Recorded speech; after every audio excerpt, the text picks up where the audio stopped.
with frustration, they are adapting to an ideal. It's hexad, it's their own ideal, but there's still some kind of, if adaptation is the right word, with rejection, it's just kind of like, this is what I have, this is what we're doing, take it or leave it. Yeah, I mean, with 4, it's like, it's got the, you could say, weakness, let's say, of needing to be seen as different, whereas 5 is just doing it.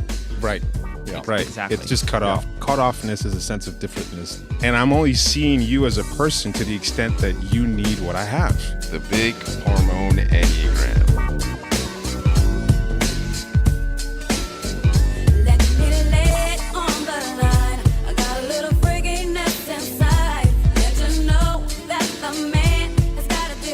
Hi, I'm John Lukovich, sexual self-pres 4-5 link 458 trifix. Hi, I'm David Gray, self-pres sexual 9 with 1 974 trifix. What up, it's Emeka. I'm an 8-7, sexual self-pres with 854 fixes. Hi, I'm Nancy. I am a self-pres social 3, wing 4, with a 369 trifix. If you like our podcast, guys, make sure you go like and subscribe on the Apple Podcast app. And if you really like us, you should definitely leave us a review. What are we talking about today? Rejection? I don't know. I'm not present. All right, everybody. Welcome back to the Big Hormone Enneagram podcast. Today, I am here with David and Joseph, the Enneagrammer team. And we want to do a call to talk about rejection because that's the hot topic right now, and there's a lot of new insights that are coming up. We've had some discussions about rejection types on the DAA, Dark Arts Academy video pods that we've been releasing, and so there's a lot of interesting stuff coming up, and Joseph had some insights, and I thought it'd be good to record a short pod where we try to clarify and riff on a lot of things that we've been discovering about rejection types. But before we do that, let me hit our plugs. Buy John's book on the instincts, available on Amazon. Leave reviews. There's really not anything available that gives accurate information about the instincts, and so that book is a big deal. Go get his book. David's Trifix booklet is also available on our website, Enneagrammer.com. Also, not very much stuff on Trifix, and so David's got an illustrative guide to the to Trifix that you can get for $12 at Enneagrammer.com. And Dark Arts Academy. We just typed Angelica Houston, which was a really interesting typing. I think for those of you who don't know, she was part of that. Is it the Addams family? Yeah. Yeah. And I mean, Dark Arts Academy is, we talk about typing so much because typing is such a lever point. That's a relevant point to what we're talking about today for understanding the Enneagram. So what we're learning how to do in Dark Arts Academy is how to see and to hear with the instruments and the languages that the Enneagram provides so that you can become fluent in how to use them. And so you can't really apply and use the Enneagram if you're not able to see and hear accurately with all these concepts and ideas that we're talking about. So you can sign up for Enneagram or Dark Arts Academy at our website for $19 a month. We've got a library of videos. I think we just did Kurt Cobain. That's dropping soon, which is another sort of controversial typing that people are have confusion about. Am I forgetting anything? I don't think so. Oh, yes. What It's Like to Be You, Josh Levine's podcast where he's interviewed multiple. I think, Joseph, you're getting interviewed, right?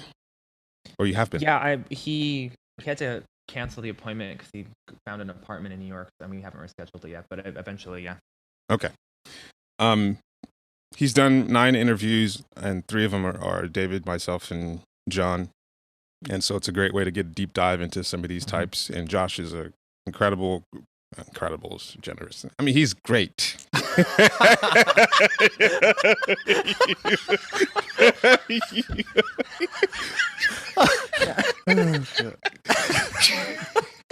Yeah. I'm going to leave that in.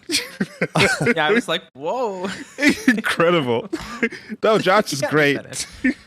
Yeah. Josh is great at interviewing. Yeah. He's way better than all of us. Yes. He is. Yeah. John's got his study group going on every Sunday at 4 p.m. Eastern. You can find more information on his Instagram.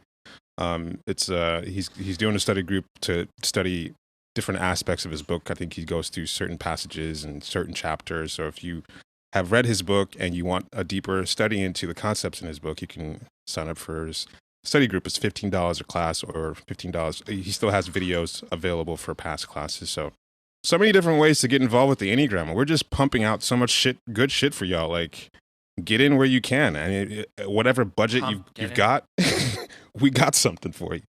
Oh, and also, Enneagrammer.com. Don't forget, the three of us, we are the Enneagrammer typing team.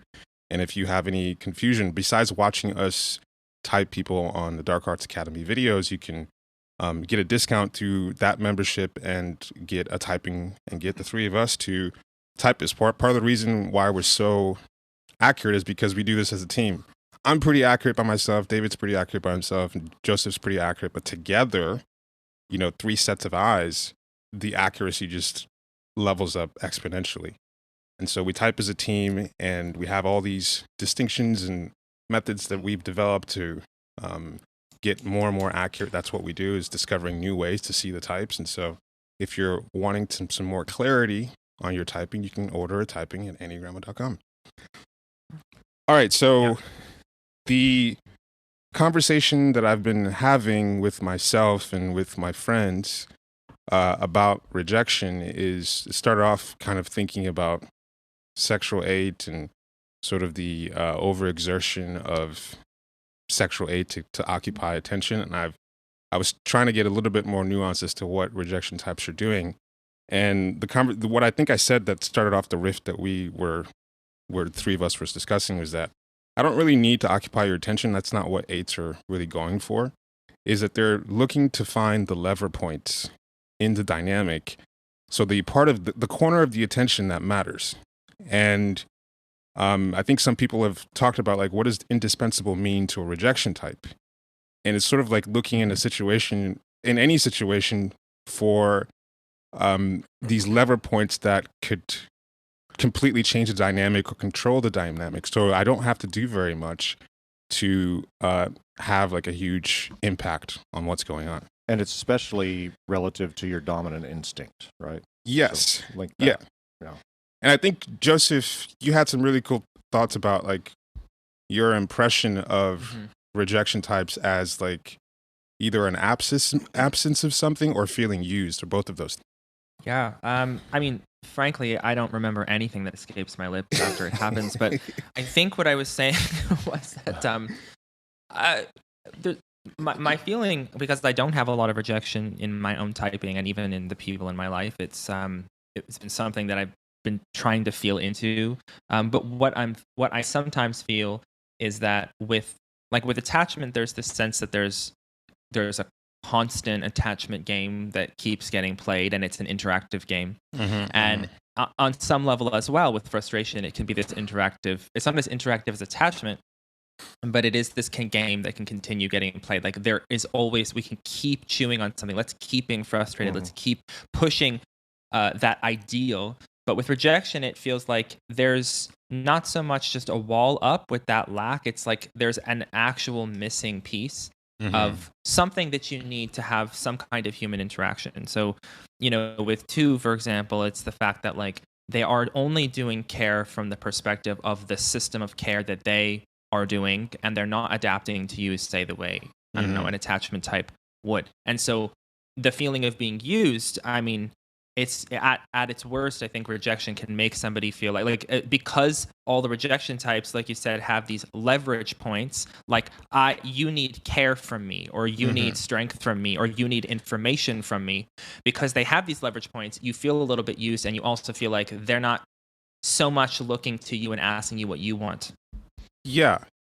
Yeah, and I want to just give some more nuance as to what that might feel like to a rejection type versus, your experience of rejection types versus how I interpret it. So, and one more context point too is that we've got, like, attachment types saying, "Well, I cut people off too," and that kind of thing. Yeah. So to differentiate that, right?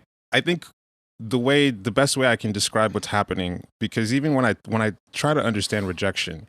And, John has said that rejection types are rejecting part of themselves. or I've said that, the rejection types are withholding part of themselves. I was like, that's not quite right, because it implies that there is a choice happening. Like, I'm doing this. And part of that language doesn't make sense, because part of what rejection means to me is that I came out of the womb missing half of myself. So it's like not there. Yeah, it's just not there. So, you've seen those babies who come out and like half of their head is gone and like their right shoulder is like they don't have a shoulder. There's no Your arm. favorite theme, missing limbs. Missing How limbs. did you get from this to baby mutilation? Like, This is rejection, right? This is so it's like you come out, shit. but Yeah, this is here's rejection. here's the thing. Here's the thing about is the rejection type comes out like half a head, half a body, right? But the thing about the rejection types, I'm not just seeing myself this way. I just think this is what a person is. Well, Right. Something important too is what you're saying in terms of it not having been, I don't know, spoken of accurately, is just that this is all unconscious, just like every Enneagram type is. Yes. Yeah. Like it's like my just happening. personhood. My personhood is limited, or what my sense of what Right. personhood is limited to what I came out with. So my functioning as an 8, I assume that everyone else is a rejection type. I assume that everyone Right. else is operating with like the same tools that I have, and that the only way that we can contact each other is if you need what I have. Mhm. And I'm only seeing you as a person to the extent that you need what I have. So if you don't need what I have, you're not even there. Like you're not there and I'm not there. We can't even touch each other. So I've got Right. this one arm. Like you see how like 2s get so desperate about trying to get you to see that you actually need what they have. That's all they have. And if you can't connect with them based on that one part of themselves, which is the only part that they have, it's like you're not there and I'm not there. Like we can't even touch each other. I don't know if the arm is the best analogy, but it's like if you only have half a skill set, for example, then you're going to need to make sure that everybody needs that skill set because you already feel depleted on some unconscious level. Yes. I keep coming back to this example because it's so visceral for me. But like, if I was missing like this, like left half of my body, there's a part of me that knows that I should have a right arm and a shoulder, but I know that I can only really face you with the side that I have because that's the side that I can actually do something with. But let's say part of me is going to like appreciate someone who can say, oh, I see that you can only face me with the side that's functional, but I appreciate the whole of you. And there's like I appreciate the gesture and I can't really feel anything on that side. It's very faint, but I can't really do anything with you on that side because I don't have anything there. Even though I appreciate you seeing me as a full whole person, I don't actually have anything there for you to touch. So I'm going to face you on this side. So like, it's not like the feeling of, rejection types leading with what they have. It's like, that's really the only side that's functional in me. That's the only side that can touch you. Well, if someone's telling you they appreciate the whole of you, then you're only going to receive the half of that. That's all I have. Yeah. That's true. Yeah. And so I've just been thinking about that. Like I think John was like, how does rejection type work with these missing pieces or these this fractional sense of self? Sense like for me as an 8 with the heart center, it's like I do have a heart, but it just feels so far away. It feels so far. Like it feels like I can just barely make out the feelings and like it's there and it feels like a phantom limb. It feels like, like you still have sensations and feeling there, but it's like it's a very faint feeling. And so it doesn't feel like something that can be fixed per se. This is just like what I got to work with. Right. It's just a missing piece. And so for me, this is just my own very like me impression, but the feeling of say being used is that if you're sitting down with a 5, they start talking about something that they're interested in. Like I'm being very general, right? So like anybody can do these things, but this is very kind of general. The 5 starts talking, or 5 fixer, they're talking about something that they're interested in. You're not interested in it. They don't. It's not even a question to want to be like, hey, what information do you need or want? They just have, this is the only thing that they have to offer you. So it's not that they're trying to use you. It's just that you feel like you're like, I'm not really here, right? And with 8, it's the same thing. And with 2s, it's the same thing. What they're offering you is all they have to give. And so there's not a lot of adaptability. And if you don't have it, understandably, if you're not able to connect with them on that, like you said, you don't exist. It's like, well, this is all I got. And it kind of has this like blowtorch feeling, right? Like that someone's just coming at you with this one thing with a blowtorch, and that's all they've got. And they're not looking at anything at the periphery. It's just I've got this one central thing. I'm coming at you with it. Yeah. Well, you know what? I had this thought. I don't know if this makes any sense, but we've been talking a lot about the difference between hexad and attachment. But the interesting thing about hexad attachment is that it still relates to the object relations, except that it sort of lumps frustration and rejection together. But I was thinking, like, really, we talk a lot about, say, 4 being like super individualistic and all that. But I was like, really, at the end of the day, it feels to me like the rejection, if this is the spectrum of like adaptability versus not adaptable, rejection's all the way on the other side, and frustration's kind of in the middle, because with frustration, they are adapting to an ideal. It's hexad, it's their own ideal, but there's still some kind of, if adaptation is the right word, with rejection, it's just kind of like, this is what I have, this is what we're doing, take it or leave it. Yeah, I mean, with 4, it's like, it's got the, you could say, weakness, let's say, of needing to be seen as different, whereas 5 is just doing it. Right. Yeah. Right. Exactly. It's just cut off different. Cut-offness is a sense of differentness versus the 4, which is like, this is my ideal, and I need to separate from everything else. So there's a relationship to the, banal whatever. Versus 5 is like, I'm not even here with any of that stuff. If there's an ideal, then there's something to work on, to do, to get there. And an ideal means you don't already have the ideal, right? And so you're looking at it, and you can walk towards it, move towards it. But with rejection, it's like, this is it. This is what we have. This is what we whatever have. else, the ideal is cut off. It's missing. So we're not even going to look at that. We can't do it. Yeah. It's not possible. One thing I mentioned on the little riff that we were doing that bothered me as I was realizing about rejection is that you said something about feeling used by rejection. And I think I said that each of the types, especially for 8, is looking at what they're offering as a resource. And like it's very it feels very transactional. And I was thinking about that a little bit more. Like, why does it feel so one note? Because to the rejection type, it's like every scenario, like imagine like a desert where water is the most prized resource. Like, it's literally life or death. If you don't have access to water in a desert, like, you can't survive. So your access or your proximity to water determines everything.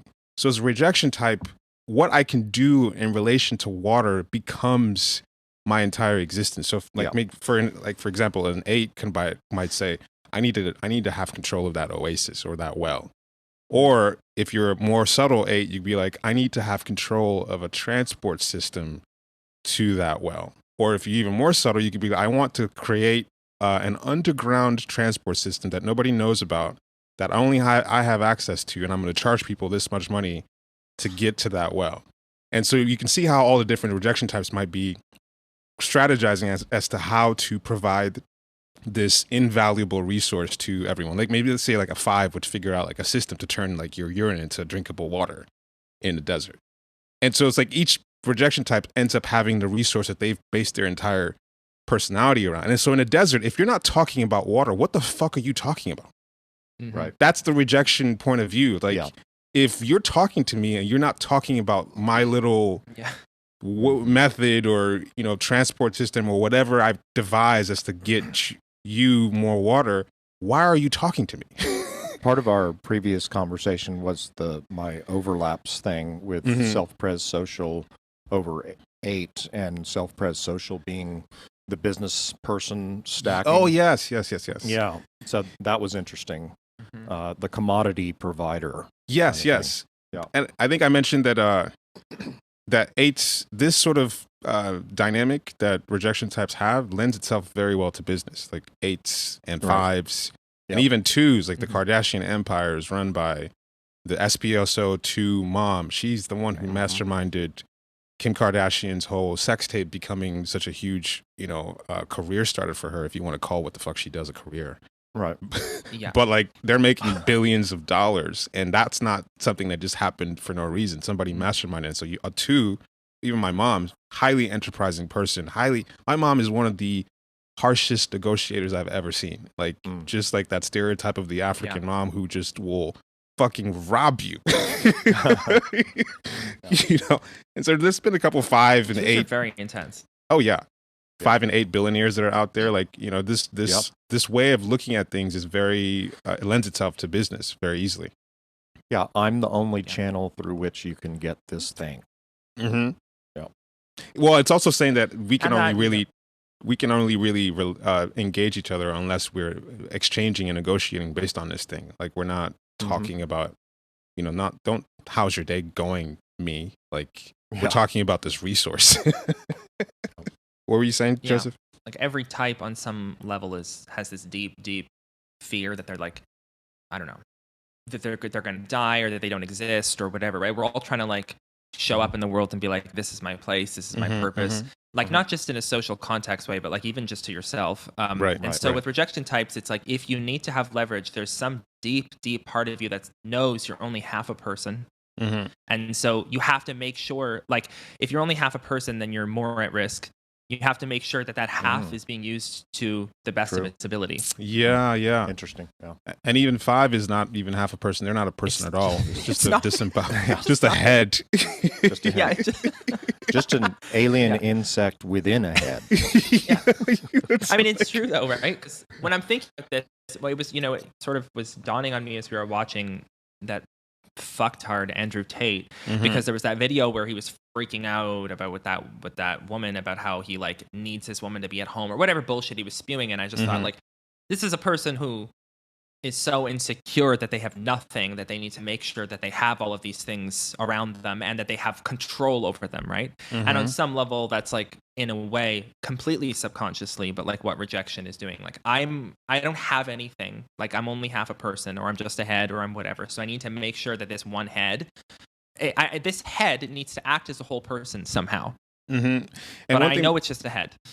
And one thing that was interesting about that is that so much of like, at least with 8, with each of the instincts is like the 8 fixation is I need to have this social leverage in this relationship. So for him, it's like, this is the way it has to be in order for me to feel safe in a relationship or feel like my partner is loyal to me.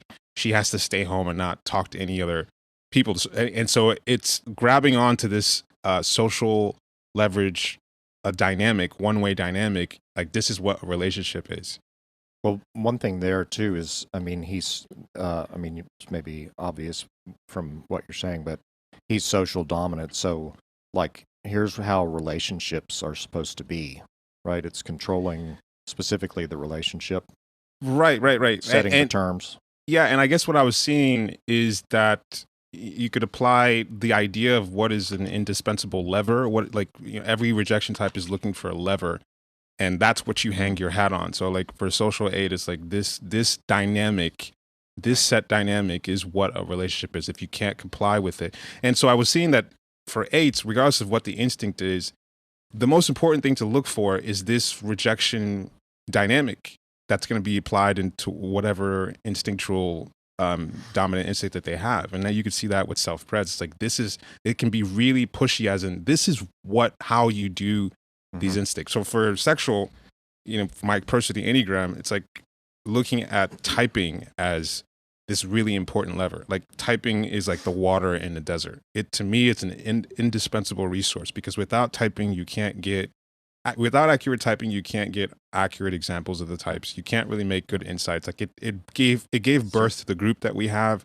So this is like the water in the desert. And so for me to invest all the years in this typing and to create these little thought viruses, like not a 4 was just a hashtag, but it's a very small phrase that's turned a lot of forums upside down and terrorized a lot of people that I've never met.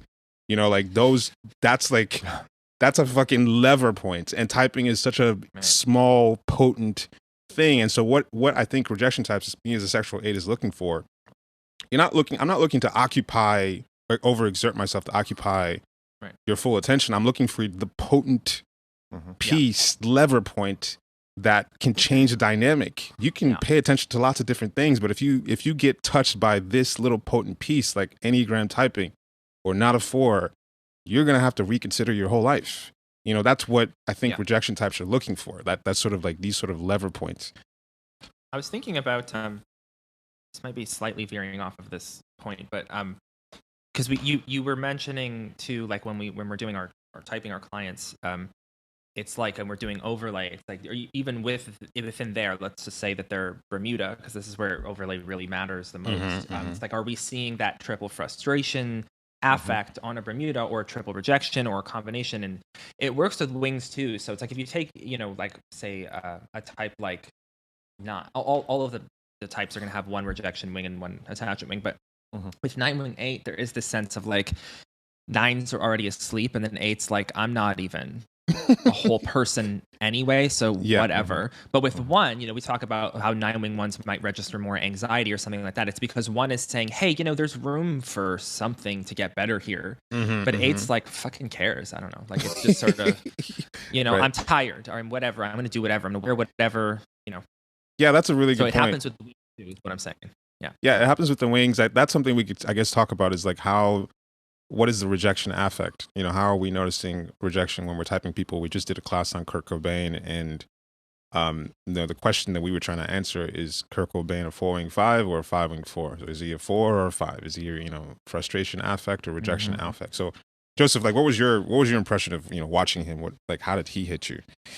Oh yeah, when I was looking at Kurt, I was like, oh, this guy's probably a 4. It just he looks like Johnny Depp, all these people. But when he started to talk, there was just this sense that when he was talking to an interviewer, that he wasn't speaking to her. He had no idea who she was. He was coming from a place of like, this is what I want to talk about and what I want to do. And I have no idea that you're like 4s. Are very aware of how people are seeing them, whether they like to admit it or not, right? This guy didn't seem to notice at all. Like, he just started talking about some random thing that he was really interested in, and it was like, okay, cool, great. Like, it was almost like, on some level, you're looking at a 5 and you're thinking like, do you think I want this information? But it's like, it didn't, like, so maybe subconsciously he's talking about it because he thinks this is all he has to offer. But I'm just like, nobody needed this information. Nobody asked for this information. You're not with me. You're not talking to me. You don't know me. It's beyond just social blind. It was like this sense of like a person, like a computer talking. I don't know. It's really hard to explain. What did I say? You said that you felt that there was an absence. That's what you were feeling. Like, there wasn't a person that was there talking to this girl. And I was like, that's a really good way to put it, because sometimes we get typing videos, by 5s, and there's nothing there. Like, there isn't a person there. It feels like you're not there. Like, it's not like the 9 sort of like removal where there's still an attachment. It feels like an empty space. And I think they're there, but they're not with you. Right. Like, the 5 is so specific, where 9 is not specific. Yeah, and I was thinking about this in terms of like actors, because I saw like a little video about Daniel Day-Lewis and his ability to disappear into roles, and I was like, man, how's that different from the way like attachment types can disappear into roles? And the reason, like, I think part of the reason of what made Daniel Day-Lewis, like, he's one of the greatest actors. I think he's won like 3 Oscars, which is unheard of. He can really disappear into his roles, is the specificity of how he's really able to like the 5 getting the nuanced detail of how this person might sound and the little ticks. Now, of course, actors all aim to do this, but he does it at such a deep level that people are just saying like, I don't even see Daniel Day-Lewis. I see Abraham Lincoln, or I see, because he's getting the voice down, he's getting the ticks down, and it's like this type 5, way of trying to discover like, what are the minute details of how this person might exist, how they might speak. Whereas attachment types have a little bit more of a way that their vibe is more attachable to a character, where people might imagine them as something else, versus the specificity that like a 5 might bring to a role. I thought that was interesting that fives, that we watch typing videos by fives and it doesn't feel like you're seeing a person there. Yeah, it's weird. Well, because it feels to me like because we've said that about nines, it's just like, oh, there's nothing here. Like this is an empty space. But it's different with fives. It's almost like it's not that I'm not seeing anything. I'm seeing something. It just has nothing to do with me or anything around it. It's just this like specific thing that's completely unrelated to everything around it. Whereas nine, you're almost like, I can't find anything here with, you know. With five, there's something there, but it's like, whatever it is, it's not designed to connect to anybody. Right. That's what it is. That's what I'm saying. Yeah. That's what it is. It's singular. Yeah, I mean, I guess in the realm of acting like a character, he is often playing eights too. That's true. Besides Lincoln, but I thought that was interesting. Just What's like why is we haven't done a class on him. It'd be interesting to see. But no, he's an interesting character. Just like why is he like the best actor? Well, one of the best actors of all time. But I think that five ability to disappear or not be there. There's something there about the rejection of with five rejecting both the protecting and the nurturing function. You're not really feeling that there's a person. There's an absence of a person there. Yeah, it's like there's an absence of a person, but it doesn't mean there's nothing. There's something. It's just not a person. Whereas with nine, you see a person. You're just not seeing who they are. It's like a cloud. Yeah. What other impressions have we had? I mean, we've had some twos. We've typed some twos. Like what's the vibe of twos that still feels rejection? Well, they're not listening. They're not listening. Like the words and the things they're saying sound adaptable and caring, and the faces, the smiles, all that scene. It's not okay. It's not to say that twos don't actually do wonderful things, because they actually do. Yeah. But I get the sense that they're just not. They're not paying attention. Like, you remember that Joel Osteen typing that we did? Yeah. And that lady got up and asked the question about like, oh, yes, I've been having this and that. I'm still having these problems. Like, what do you say to someone? She was a 6 and she was like going really negative and saying, I'm still having all these fucking problems. And you would think that, he would actually like, hey, let me find something that would help your specific needs. He just went into like these flu fucking, if you just think positive and everything's going to work out. This is my system. This is my image. This is what I do. This is what I say. And it's almost like the sense with two. It's like, if you don't get anything from what I'm saying, then that's your problem. Like, I don't have any. This is what I have to offer you. And this is exactly what you need to hear. Like, whatever you're. And like, how you say about eights a lot that like you've said it, they only see what they want to see or hear what they want to hear. It's like twos are doing the same thing. Yep. When the 6 is saying, I need this kind of care, the 2 is saying, this is the kind of care you need. I'm not even going to address whatever else you said. I'm just going to address the part that I think you need, and that's what I have to offer you, and then we're done. And you could call that rejecting the other person significantly. Yeah, right. Yeah. Well, yeah, because what it's seeing, all the rejection types is like, that phrasing is still kind of like, rejecting that person is like, I'm not even seeing you as a whole person. Because I'm seeing everyone the way I'm seeing myself, which is just, I'm just a nurturing function, and you are just someone who might receive my nurturing. So like the idea that rejection types are rejecting parts of themselves is like, no, it's like that part's not even there. Like this is what a person is, and I'm seeing you as half a person because I'm half a person and everyone's half a person. So it's like you coming to me for certain needs. It's like, well, you can only really relate to me or touch me or contact me based on what I'm offering. But twos have a really like, they'll smooth their way into rephrasing their response to seem like they're matching what you're saying, but it's still the same bag of care system. So you might come back and say, oh, but what I really need is, because I think she had asked a follow-up question and he just found a different way to say the same thing. Yeah, it's like how, and then you talk about centers from there, right? Because eights are doing like leverage, that self-pres social thing that you talked about, like the business side of whatever, and twos are doing the heart side of, I'm not really adapting my image, say the way a 3 would, to you. I'm just doing my own care system. And fives, it's like when it's time to play around in the head center and talk, they're just like, I don't care what you're saying or your thoughts are. I'm just going to talk about mine. That's it. You can only just play within my sandbox if you can even make sense of my sandbox. Whereas 2, with David's sexual social overlap with 2, it's a seduction. It's like, I've got this one box of care project, but I'm going to seduce you into feeling like what I have is what you need, which, seduction is really about how you frame and package things and how you the interpersonal way that you can pull somebody into that box. Right, and that's a good combination right there of sexual social is, personality that's penetrative and seducing. Yeah, and that's the thing about Joel Osteen. Like, if you weren't really paying not too close attention about the details of what he was saying, it was very charming. It was very like, oh my gosh, he really cares about her. Like he was just dripping with like heart energy, and it's like, but he didn't actually say anything. He's not helping her, but the emotional sort of like hug. And the 3-wing makes it just adaptable enough to like smile on TV and So let me make sure I covered everything. What does indispensable mean to a rejection type?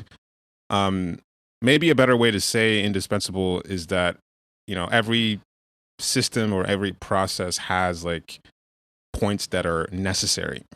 If, for example, an Enneagram, typing is necessary. At some point, you're going to have to try to figure out what's my type. It's a necessary passageway. And so I think on some level, rejection types know that they have to find these necessary points. Like, these are the only points in any process or anything that fucking matter. And yeah, maybe indispensable. Indispensable feels almost exclusive because there are always multiple necessary points in any process.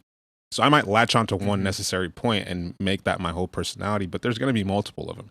It's just that, it feels like that is what a personality is, and that's what a personhood is like I'm assuming that everyone is looking for these necessary points, and that my personality is about contacting people based on those necessary points. And that's what being a person is. And so when the idea that someone could see me beyond that, it's highly suspicious. It's highly like, you appreciate that, but on some level, you don't really inherently believe that it's like we're all in a desert and we all need water. So why are you talking to me about like hugs or my day? That's part of the cynicism of 8, right Yeah. I was gonna say I like this like sort of sandbox metaphor that you're using, because I mean, whatever, metaphors can get tacky pretty quickly, but I'm sort of thinking about it. It's like, your sandbox is sort of like your terrain, your life, the world that you live in, and attachment types are saying, I'm cool with whatever sandbox. Like, I'll step into yours, step into mine. It's cool. Like, we're all, it's not to say that it's simple, but that's like, I can go into any sandbox. And the frustration types are saying, this sandbox is ugly or unjust or boring. And the rejection types are like, this is my small fucking sandbox. Either you're out of it and I don't see you, or you step into it and it's a war zone, or it's whatever it is in here. But if you want to contact me, you're in this box. And that's it. It's the only way you can contact me. And I guess part of the pain that can happen is sometimes someone might convince me that they're in my sandbox, but it turns out that maybe they were assuming that sandbox was movable. I sometimes get surprised by I guess I can see it in other 8s a little bit easier how immovable that sandbox is with the dominant instinct. So for me, like with self-pres seems pretty movable. I'm pretty flexible there. But for my sister, that's not a movable area. Like, if we made a plan that I'm going to do this, and this, and she's going to do this and this, if I deviate from that plan, she's going to feel disrespected, which is crazy to me. Like, why would that be the thing to feel disrespected about? But I mean, there's ways that I'm doing that, for my dominant instinct, which is like, if you don't get my approach to this, what I think is so necessary, if you don't see it, like I don't even see you. You're not even someone I need to even recognize as a thing, And 2s do that in their way too, where they're like, I mean, there's a different strategy for dealing with it. And I don't have a lot of experience with core 2s, but enough to say that like they give you their care system based on their sandbox to seduce you, as you say, into the sandbox. You can come here to the sandbox. If you don't step into the sandbox, they just keep trying to get you into the sandbox, so they don't care. Like, it's not like, oh, maybe I should change my approach. It's just like, okay, just amp up the seduction. they'll come. They need me. It's fine. Like, don't worry. That's where the pride of 2 versus the cynicism of 8 comes in. And 8 is reactive as well, so it thinks everything's bad. Yeah. But 2 is positive, so it's like I could just keep playing this system, and people will want to come to the sandbox because it's positive. It's a positive, right? Like it's going to be fine. That's interesting. Yeah, that's a positive type. Like, I gotta keep showing you the sandbox, and you're going to come around to it. But you're going to want it. The other side is the thing that we discussed of the rejection thing. This indispensable piece is like, I need to know that this is indispensable to you. So I need you to validate to me that you need it. Yeah. So for 2 is like, sure, you decided to come into my sandbox, but how bad do you need this? Yeah. Which means that I have to, how do you find out if somebody really needs something?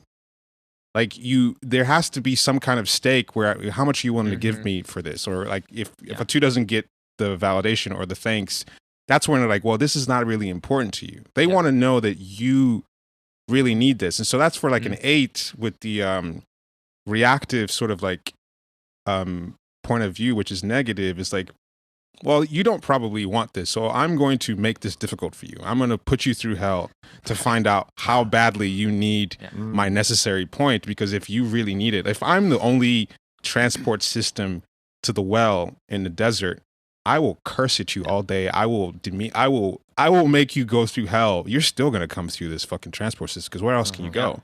So that's where, like, because the rejection types need to know that what they're offering you is incredibly necessary, that you'll do whatever it takes to get it, which means I can just stay over here and be separate and not really feel like I can be touched by you, because no matter what I do or say, you're going to have to come through me. Yeah. So all that crazy stuff that sometimes 2 can pull when they don't get the appreciation.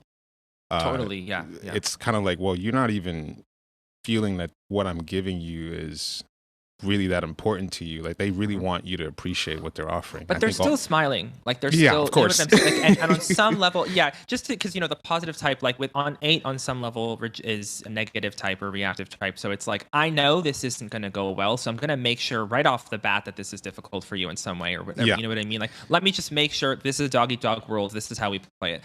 With 2, there is some level of just like, I just need to keep smiling and keep making this. It can be negative, it can feel psychologically violent or whatever, but there is this sense of like that's what pride is. I know on some level that like you're going to come. And with 5, it's competency. It's like, I just need to keep doing or like researching or whatever, thinking and do this the right way, and then it'll work. Yeah.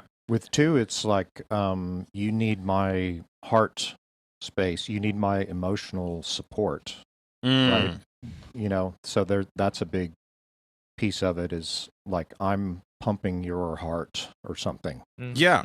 I mean, it's really uncomfortable to talk about my own type structure stuff, like, like this need this, and your parents.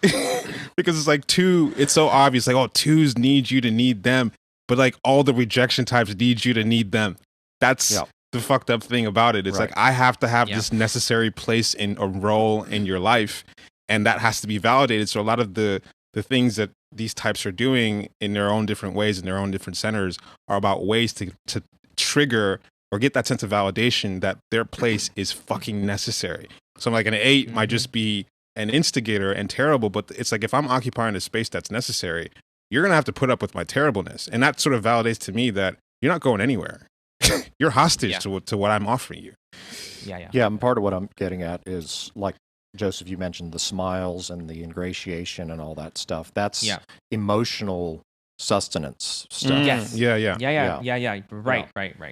It's a drug. It's like what we were saying with Joel Osteen, like the candy in the audience. Like, let me keep giving you this candy, and you need it, and you're addicted. Sugar's addictive. Sugar is as addictive as heroin or whatever, right? Yeah. So I don't know, that I just been having a lot of thoughts. I think just wanted to clarify a few things, especially in the language and just my own experience of how I see people. It's not that rejection types are just rejecting. It's more that their sense of personhood in general, not only in themselves but in people, is severely limited. Like, either you're a giver or a receiver of some functional thing that they're bringing that should be necessary. And if you're contacting and engaging with a rejection type, this is the limits of what contact means. And so what is the thing that people are confusing with rejection type in the groups? I guess, David, what's your experience of not having, or both of you, not having a lot of rejection? What are the implications for that for you? Like, what do you think is missing by not having rejection in your life? I mean, it's often just kind of like we talked about in one of the other conversations, just not making a clean cut with people. Yeah. Nothing's finished. Right. Huh. Not having a clear, solid, like that thing about having the smallest sandbox. Yeah. You know what I'm saying? Like, there are times where you're like, I wish I could just cut all of that off completely. Like, stop doing frustration, stop doing attachment, stop doing that system, and be like, I see you sometimes, Emeka, just like slice stuff right off. And there are times where you shouldn't be, but then there are times where I'm like, yes, good. Okay, fuck, yes, that's what needs to be done right now. You know what I'm saying? But I have trouble doing that. Yeah. Okay, I have this that I was thinking about that I've noticed in both of you maybe that triggers me as a rejection type. Because for me, it's like I have these important, necessary lever points, and my way of getting close to people is through these whatever. This is what my personality is. So closeness is a big deal, and there's different tiers of closeness. For example, there's only like a handful of people, I don't know, 5-6 people that if they called me, regardless of any time, I'd pick up the phone. That's like tier one level of closeness. And when I meet somebody, they are on, like, they have potential. Like this person might have something to offer me. Like I have something to offer them, and something might work out. But I'm evaluating to what degree this connection is, like how our arms are fitting together. And so you might stay in tier 5, and maybe we do a deal together. You say you're going to do something. I say I'm going to do something. I show up. You show up. It's like, okay, you might be tier 4. I can actually count on you.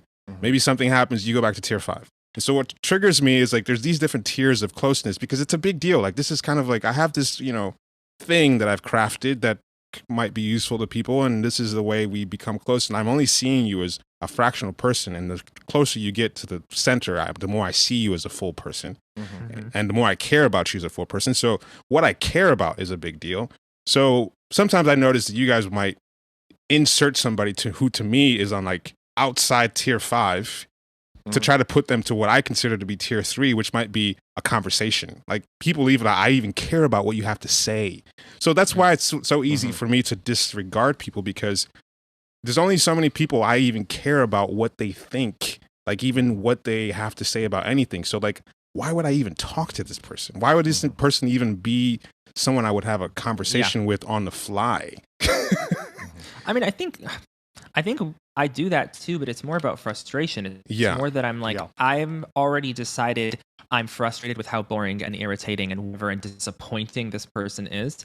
So I have the tiers but it's not about like, what can we offer each other? It's about like, okay, is this person going to entertain me or what? And then if you've entertained me over and over again, I'm just like, okay, now this person's here forever. You know what I'm saying? Because I don't even see them as a person yet. That's really what it is. You're not a person to me yet until you, like I've repeated this before, but you're nothing until you become something. And there's a lot of nothings trying to become something. So when you bring a nothing into the conversation, I was like, why is this even relevant to what's happening right now?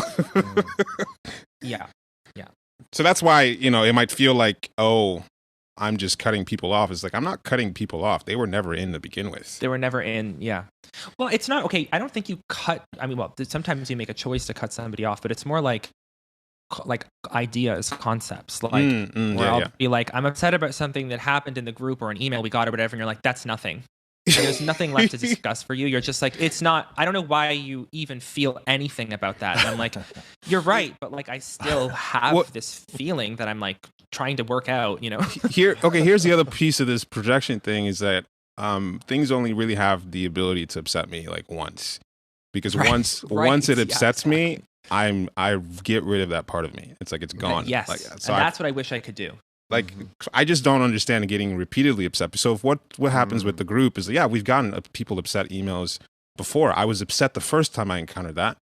Then I thought about it and I was like, all right, yeah. I'm not gonna get upset. Like, okay, people get upset in the group and they call us out and everything. To me, it's like, not at this point. It feels like noise, like the hum of a fucking TV static. Yeah. So it's like you getting upset about the same thing. I'm like, why are you getting upset about? We did this last week. That some crazy person said this. I'm like, I'm just going to remove them, and that's it. It's partly with frustration. It's here's all the little details that are wrong. Yeah. As opposed to just different, slice. or Yeah. Like you're chewing on it. You want to keep chewing on the frustration. Whereas I'm not. I'm going to be upset about something. You can have the ability to really upset me about one thing one time. After that, it's like I have a plan now of what I'm going to do. I might be annoyed by it, but I'm going to handle it. And I'm not like, it's just like removed from me now. That's the way. Yeah. Exactly. That's the thing that I can't do, and that's the thing that I envy, because it's not like I want to keep chewing. Again, frustration is equally as unconscious. It's like something hits you and you're like, okay, go. Like it's just, you can't stop, you know? Like with David, you've got, like, even though we're both social blinds, maybe missing rejection is, it doesn't feel like you have tiers of closeness. I know you do, but you know what I mean. Like, you don't have as many tiers of closeness. They're not clearly defined. Yeah, a big part of it. I definitely have tiers for sure. I notice it more just when there's the threat of, the attachment is threatened. Okay. When I feel that, then it's like, oh shit, now this is part of being social blind, or how it manifests for me. It's like, oh wow, shit, that relationship is actually huge for me. Right. Yeah. So that's what triggers me sometimes, because it feels like closeness or contact is a big deal. Even as a social blind, it's like, to what degree, even like letting people know that I'm upset about something. Like, only certain people can really know the full extent of my emotional location about things. Because if you're not somebody that matters to me, it's like, why would I even expend the energy to let you know how I feel about anything? You're just like on the outside, you're on the outskirts. And so, there are very few. You guys know what the fuck I'm like on a week-to-week basis in our chat. Like, I'm just saying whatever the fuck I feel. But if I don't know you, you're not going to know what I feel about anything. Well, some of that, isn't that part of the 8 armor? Like, you're not going to know what's going on inside this armor. Yeah, like only a few people are. Right. So I mean, that's one times my trigger me is like, why does this person get to have this much access to me? Why did this person get to sit at a table from me or be on a phone conversation? That whole thing. That's what it feels like, because it took a while for me to even allow you guys to be, to feel this close to someone, that it's not going to happen overnight with just anyone. That armor thing that you're saying, I mean, it's in a way, I mean, it applies to 8, but again, that's sort of how I feel with rejection types, because I don't understand rejection. So when I counter that missing piece, I assume that it's armor. And if they would just let me in to the rest of whatever they are, you know what I mean? That and I can continue to be frustrated with that, but to learn that it's just like, oh no, this is what they are. Like, do you know what I mean? I'm not. There's no. It's not like there's this shadow world behind that I'm gonna that they're slowly gonna let me in. Like, obviously, we all have parts of ourselves that are like that we share with closer people, but like just in general with rejection, even with 2, when 2s are looking at me and they're doing that kind of thing, I want to be like, what the fuck are you doing? Like, why don't you just be real with me right now? Be real. Yeah. Like, whatever that means to me. And it feels like they're not doing that. Yeah, it's that's one thing I realized about all the rejection types is that even like my parents, I said on the last pod about the rejection letter, is like, I don't really know them. I don't really, I know them as like them fulfilling this role of dad and mom, but I don't actually know them as persons. And it's very obvious with 5, but 2 and 8 are clearly doing the same thing. Like, you're not really getting to know who this person is. It's just louder, but you still don't know them. Yeah. So somebody left a comment on the YouTube saying that they were just blown away that we had unpacked rejection like we did attachment, but faster.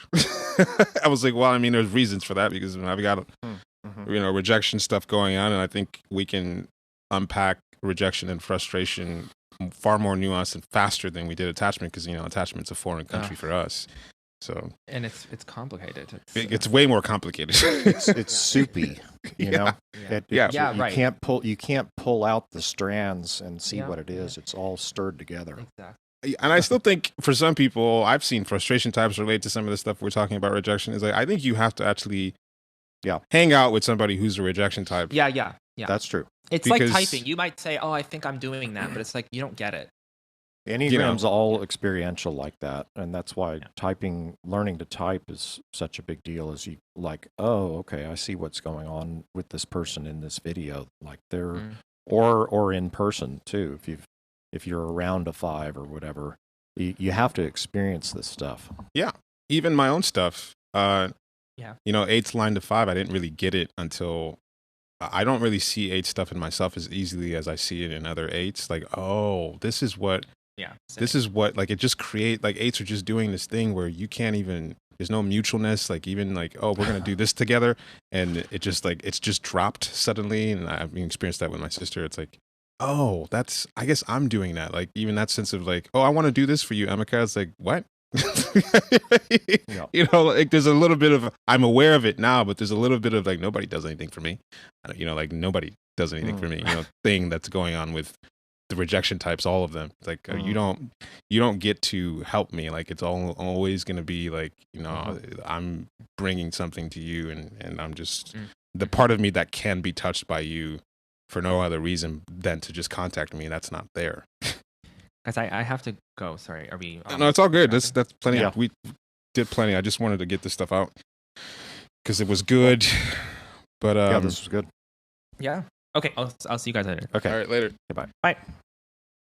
I think it would be helpful as we start developing this is just once we get like a really clear idea of what rejection is, you know, what does it look like when you have a non-rejection type that has rejection fixes? That's probably the next thing I want to think about is like, you know, what having rejection fixes and then a core rejection type having attachment fixes, like, you know, I want to look at that because like this Andrew Tate guy, I thought I was just analyzing like why is this working so well? It's working well because of like the Trump factor, which is you've got this rejection type that knows that as using attachment tools, which is I just need to give people enough truth that I can get the troops to rally behind me. So he's saying some things that are objectively true that everyone can support. Then he's saying some like wild, crazy shit that can really upset people. So you've got that 6 ping-ponging between extremes. And of course, with the 3 tapping into the heart of the collective, it's a really potent promotion, really potent, you know, promoter of certain ideas that gets people riled up. It's also the social lens of knowing that there's this big group of men that's whatever disaffected or can't get their shit together or whatever, and so he's the solution for that. This social problem. Right. And same thing with Trump is like knowing that there are all these SPSO people who are blaming their shitty lives on the Mexicans or and China. And he's kind of, it's like this vacuum of shit that people feel like they can't say. So the rejection type says, or 8 says, you know, like, you know, Robert Greene having a book about this dark knowledge about how people manipulate each other. It's like people feel afraid that they can't say this, but this is like the necessary thing that needs to be said, the vacuum, the power vacuum. And now you have, it's like, it's not even about Trump. It's just it is the thing that he's occupying, that he's taking advantage of. Like, it's not about Tate, but it's about these, you know, men who feel like they don't have a voice and they feel like the, I don't know, like the media and society is against them, and so this person who's speaking up for men, like, you know, and is like in a controversial way saying things that most men feel like they can't say. It's like, that's why this guy is the most popular person on the internet right now. But yeah, it's been interesting to look at that. It's like, all right, rejection type with attachment fixes. I'm gonna try to get leverage using attachment, head and heart. Interesting too to think about like what the message like that the 8 has and what it does for 9s and 6s. You know, like with 9s, I mean, I haven't fleshed it out, but it's like autonomy or something. It's like an autonomy message. And with 6s, it's like finally somebody is absolutely solid about the message that goes against this thing that I care about. Yeah. Something like that. No, that's really, because I mean, that's what that's why people idealize these 8, controversial 8 figures, because they're just completely self-contained, solid. They're just preaching a message that you too can escape this and be an autonomous, independent individual like me, because I'm already there and I'm going to show you the way. Join hustlersuniversity.com. And part of it too, though, is it's like almost not salesman-y. It's just that they are that thing. Yes. You know what I mean? Yes. Yeah. Yeah, that's the thing. I guess with 5, it's not like Robert Greene had achieved any of the things that he's explaining. It's more that he's opened a portal to being able to see through the fucking simulation, and if you can go through this portal, then you can get to the other side of all this insight that he's discovered about all the fucked up things that are happening in the world. He's outside of it. It's like the knowledge itself is the indispensable, necessary lever point. Yeah. 5 is that thing of wanting to discover the thing that nobody else has seen yet, and he found, in his mind at least, the whole underlying power grid or something of how everything works in terms of interrelationships and whatever power structures. Yeah, like Kardashian, the mom, it's like on some level understanding women everywhere and what kind of media that women want to consume, which is just drama. It's just interpersonal drama. And that's the most powerful women's brand besides Oprah. Yeah.